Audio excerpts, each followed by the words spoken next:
Amigas y amigos, ¿cómo les va? Espero que muy bien. Hoy vamos a platicar algo muy interesante acerca del juicio ejecutivo mercantil. ¿Qué tanto saben acerca de él? Espero que bastante. Y si no, no se preocupen. Los invito a disfrutar de esta interesante videocápsula. Espero que la disfruten. Muchas gracias por su atención. La vía ejecutiva mercantil procede siempre que se dirima una contienda donde la demanda se funde en documento que tenga aparejada ejecución, lo anterior con fundamento en el artículo 1391 del Código de Comercio, siendo estos los siguientes.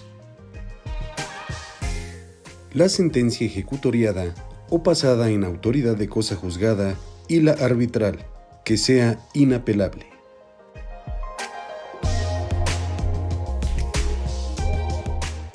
Los instrumentos públicos, así como los testimonios y copias certificadas que de los mismos expidan los fedatarios públicos en los que conste alguna obligación exigible y líquida. La confesión judicial del deudor. Todos los títulos de crédito, como cheque, pagaré o letra de cambio, entre otros. La decisión de los peritos designados en los seguros para fijar el importe del siniestro, observándose lo prescrito en la ley de la materia. Las facturas, cuentas corrientes y cualesquiera otros contratos de comercio firmados y reconocidos judicialmente por el deudor. Los convenios celebrados en los procedimientos conciliatorios tramitados ante la Procuraduría Federal del Consumidor o ante la Comisión Nacional para la Protección y Defensa de los Usuarios de Servicios Financieros, así como los laudos arbitrales que éstas emitan. Y por último, todos los documentos que por disposición de la ley tienen el carácter de ejecutivos o que por sus características contengan aparejada ejecución. El artículo 1057 del Código de Comercio le impone al juez examinar de oficio la personalidad de quien se ostenta con el carácter de endosatario del actor, apreciando la transmisión del derecho a presentar judicialmente el título para su cobro, lo que se conoce como endoso en procuración, o como adquirente del derecho a cobrar el documento, lo que se conoce como endoso en propiedad, debiendo el mismo cumplir con los requisitos precisados en el artículo 29 de la Ley General de Títulos y Operaciones de Crédito, esto es, al anverso del título relativo, apreciarse el nombre del endosatario y la firma del endosante o de la persona que suscribe el endoso, clase de endoso, ya sea en procuración o propiedad, lugar y fecha. En términos del artículo 17 de la Ley General de Títulos y Operaciones de Crédito, el tenedor o poseedor de título de crédito, pagaré, cheque o letra de cambio, tiene la obligación de exhibirlo para poder exigir el derecho que en él se consigna, asistiéndole por ello interés en que se constituya un derecho y se imponga una condena. A ello se le conoce como legitimación en la causa, en tanto que a los demandados les corresponde legitimación pasiva en la causa a través del título de crédito basal, en que consta que suscribieron dicho título en su calidad de deudor principal y aval respectivamente, con lo que se comprometieron incondicionalmente a pagar al tenedor el importe del mismo, por lo que, dada la naturaleza especial de prueba preconstituida que posee el pagaré, surte efectos como si hubiera sido reconocido expresamente en términos del numeral 1296 del Código de Comercio. Por todo lo anterior, y ante la existencia de una controversia o litigio mercantil, es preciso que quien realice una afirmación la pruebe, porque la demostración de la causa que lo genera es inherente a la obtención de un beneficio, y a quien resiste el cumplimiento, o sea, la acción, le corresponderá documentar los hechos impeditivos o extintivos de ella, de modo que la prueba de los hechos está a cargo del accionante, como requisito necesario e indispensable para la procedencia de su acción, y del demandado para justificar sus excepciones y defensas al respecto. La acción cambiaria directa tiene su fundamento en lo dispuesto por el artículo 150, fracción segunda de la Ley General de Títulos y Operaciones de Crédito, que establece que la misma se ejercitará en caso de falta de pago o de pago parcial. En el procedimiento, la parte actora aduce en esencia como hechos la suscripción de un título de crédito conocido como pagaré atribuido a los demandados, en su calidad de obligado principal y como aval, por determinada cantidad de numerario y pagadero en cierto lugar.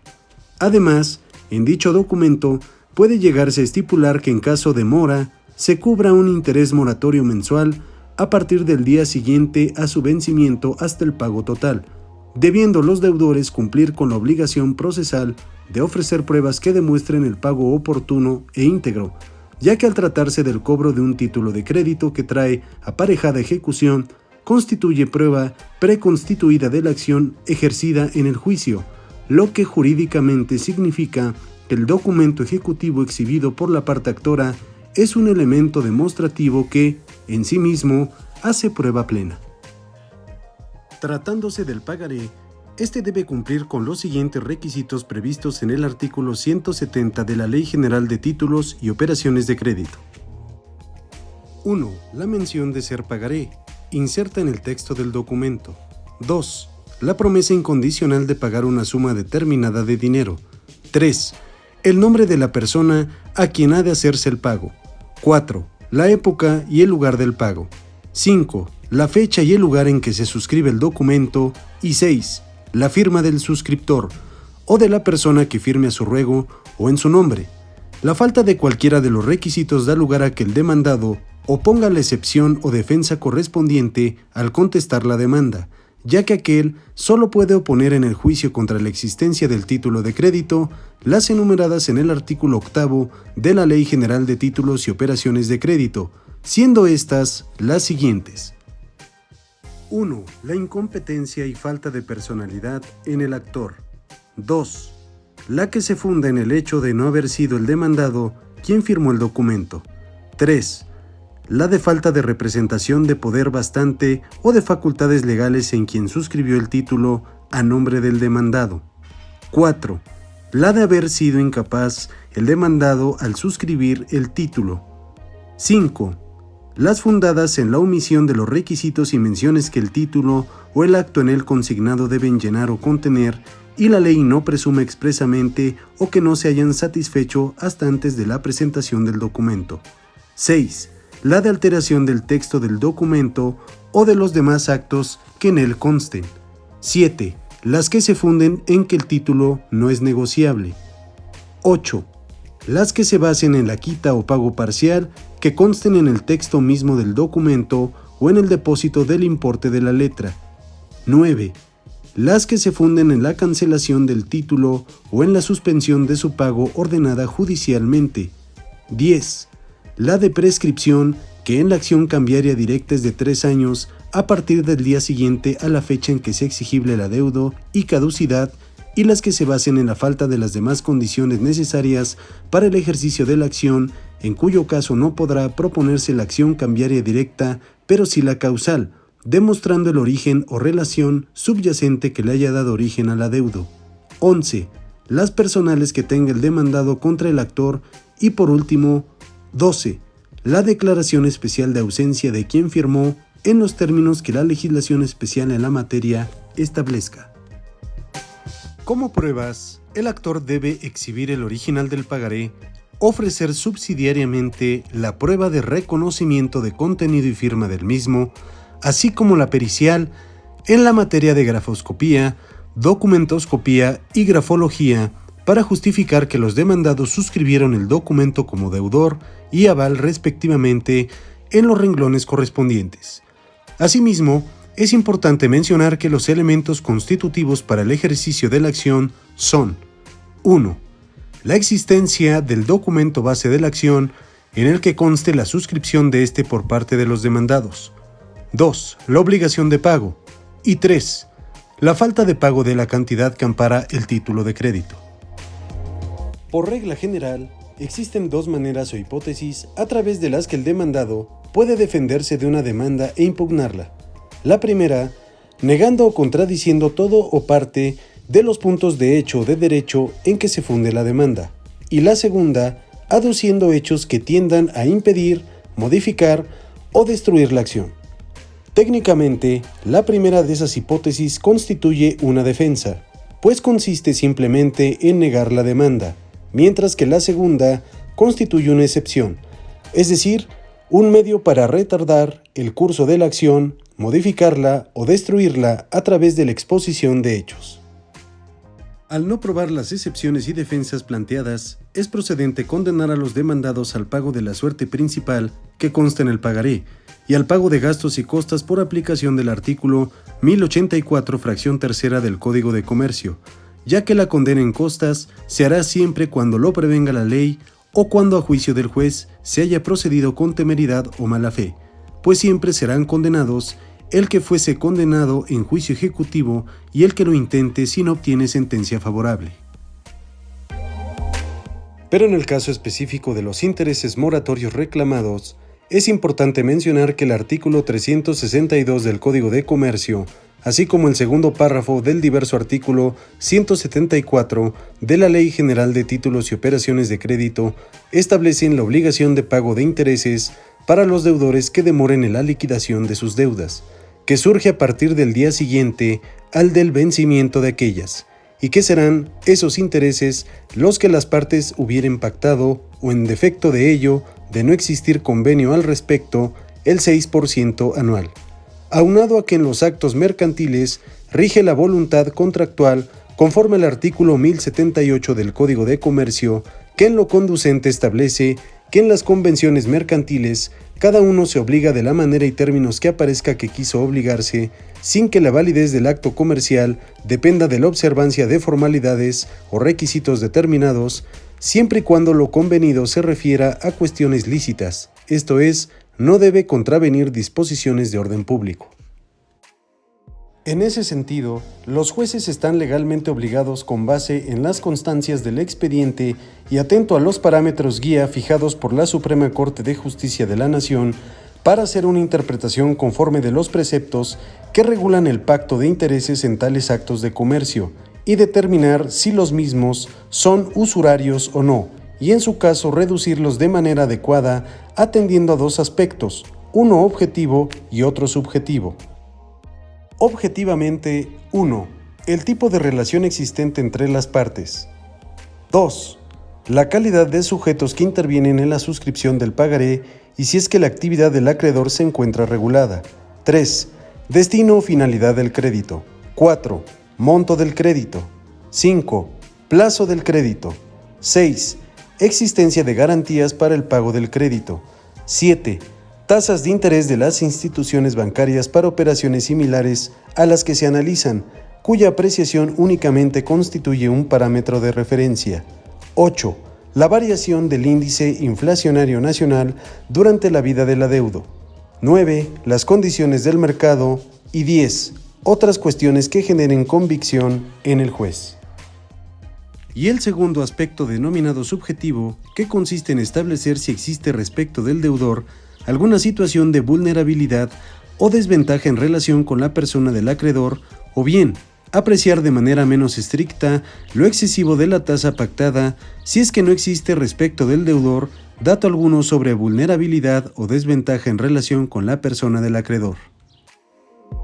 Por lo que es válido acudir a las tasas de interés fijadas para las instituciones bancarias que regula el Banco de México, para reducir el interés usurario con base en el parámetro general que rige para dichas operaciones, acudiendo a la tasa de interés efectiva promedio ponderada para clientes no totaleros, que son los que pagan intereses por no cubrir el saldo total determinado en el estado de cuenta respectivo al uso de la tarjeta de crédito, que es un instrumento similar a los pagarés, reduciendo la tasa de intereses pactada por las partes, tomando como base el indicador existente y más cercano a la fecha de vencimiento del pagaré, que fue cuando se empezaron a generar los intereses moratorios, información que puede obtenerse del portal de Internet del Banco de México y que hace prueba plena en razón de que es un organismo público que, en su calidad de banco central, regula los indicadores básicos de las tarjetas de crédito y porque lo que se pretende determinar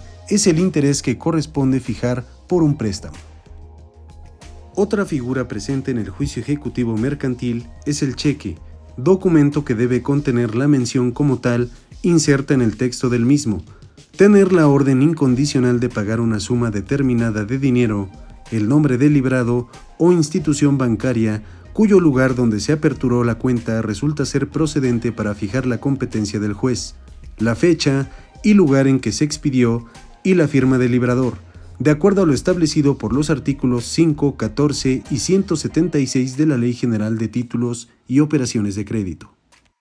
Por tanto, cumplidos tales requisitos, el documento en mención constituye un título ejecutivo que trae aparejada ejecución, y para evitar la caducidad, debe ser presentado para su pago de acuerdo con el artículo 181 de la ley. 1. Dentro de los 15 días naturales que sigan al de su fecha, si fueren pagaderos en el mismo lugar de su expedición. 2. Dentro de un mes, si fueren expedidos y pagaderos en diversos lugares del territorio nacional. 3. Dentro de 3 meses, si fueren expedidos en el extranjero y pagaderos en el territorio nacional. Y 4. Dentro de 3 meses, si fueren expedidos dentro del territorio nacional para ser pagaderos en el extranjero, siempre que no se fije otro plazo en las leyes del lugar de presentación. En ese orden, para tener derecho además al pago de la indemnización prevista en el artículo 193 de la Ley General de Títulos y Operaciones de Crédito, consistente en el 20% sobre la suerte principal, como pago de daños y perjuicios, es importante que el cheque sea protestado a más tardar el segundo día hábil que siga el plazo de presentación, es decir, presentado ante Cámara de Compensación o, en su caso, el banco librado haga constar al reverso mediante el sello respectivo el hecho de la presentación en tiempo y la subsecuente devolución del cheque, precisándose la causa de la falta de pago. En esos términos, los elementos de la acción que deben probarse son: primero, existencia de la relación que vincula a las partes, derivado de la existencia de un título de crédito. 2. La presentación para su pago de dicho cheque. Y 3. El incumplimiento de la demandada para cubrir el pago total de la obligación contraída.